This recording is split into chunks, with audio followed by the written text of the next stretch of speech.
Now we are going to deploy our real-time chat application to production environment. But before we do that, we need to do some changes in both our backend code as well as in the front-end code so that we can make it ready for production deployment. So first of all, let's go to our client application, to our React application.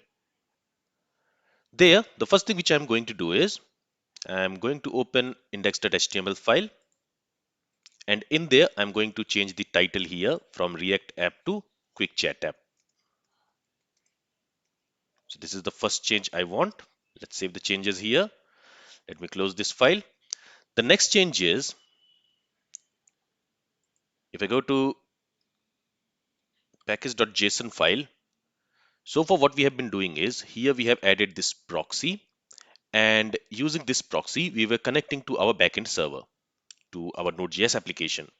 So this is okay for development, but in production it is not going to work.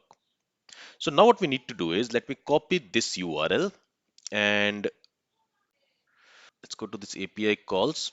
In there we have auth.js, chat.js, and here we have the index.js. In the index.js, what I'm going to do is I'm going to create and export a variable called URL.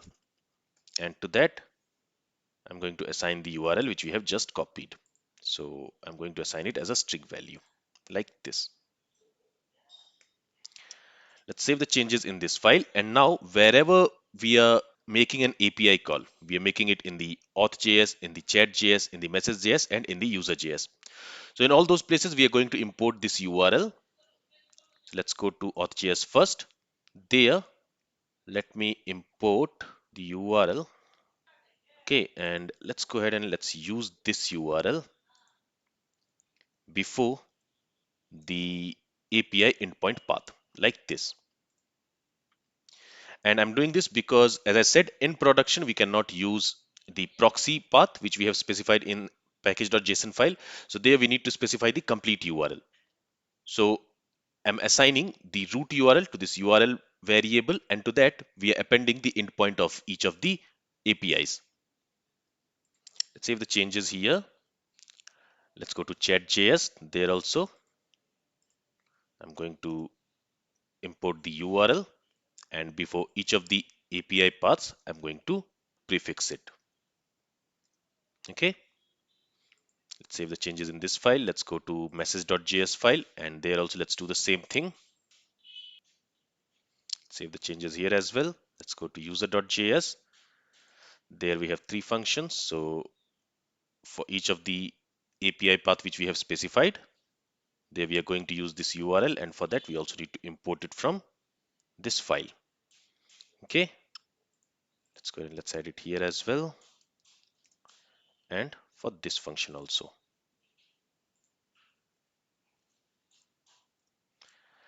Let's save the changes. Let's go to package.json file, and from there I will remove this proxy. Let's save the changes, and let's quickly verify if everything has gone well and there is no issue. So I can see we have one issue, and it is saying URL is not defined in message.js. Let's go to message.js, and there we need to import URL from this file. Let's save the changes. Let's again verify. So now there are no errors. All right. Now what we are going to do is, so these are the changes I wanted to do in the code. Let me close these files. And now, since we want to deploy our application in production, what we are going to do is we are going to build this React application and generate the bundles which we want to deploy in the production.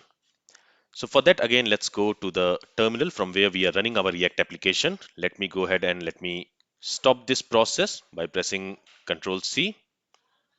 And if I type Y and press enter, now our React application is no more running. So if I go back to the browser and if I refresh the page, you will see that we will get this site can't be reached error.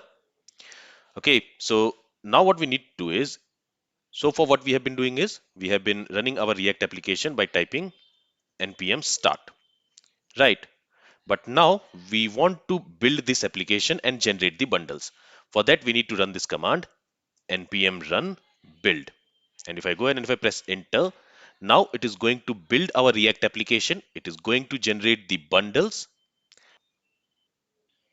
So as you can see, the build is complete and it has generated some bundled JavaScript files. Now, where are they generated?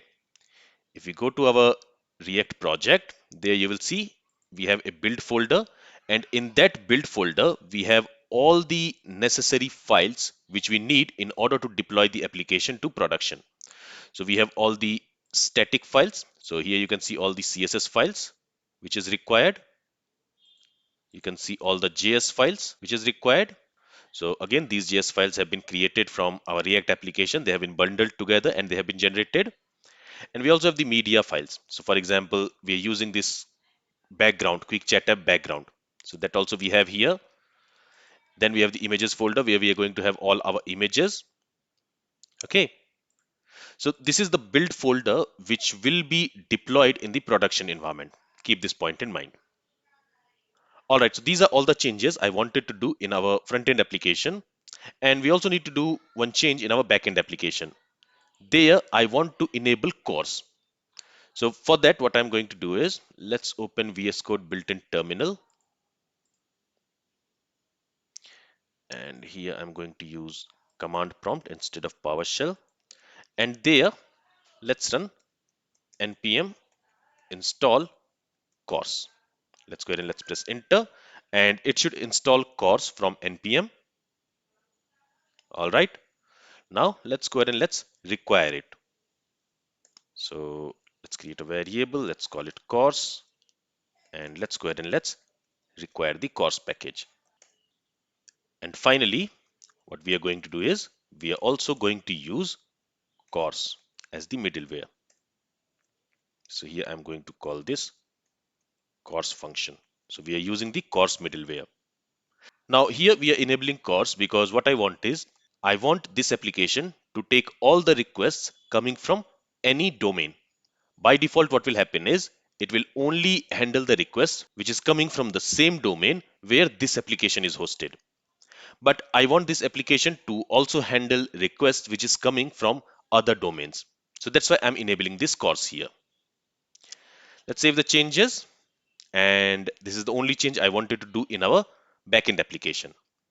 And with this, now our applications are ready to be deployed on the production server. And to deploy them on the production server, I'm going to push these codes into GitHub repo. And from there, we will publish our backend and frontend application to renderer. This is all from this lecture. I'll see you in the next lecture where we are actually going to deploy our application to renderer. Thank you and have a nice day.